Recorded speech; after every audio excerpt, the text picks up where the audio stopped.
Hello everyone, today in front of me I have this Motorola Moto G52 smartphone, and let me show how you can add the numbers to the keyboard. So effectively how you can enable the separate number row at the keyboard of this device.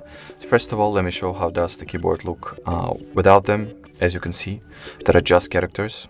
So in order for us to be able to use the separate number row, we gotta go to the keyboard settings first, either by tapping on this gear icon, or we can also go to the settings application. Here look for the system category of it. Next, you gotta head for the languages and input. Here choose the on-screen keyboard section. At the on-screen keyboard page, just choose the keyboard that is currently in use. In my case, and by default, it is always going to be the Gboard. At the Gboard settings page, you want to go for preferences.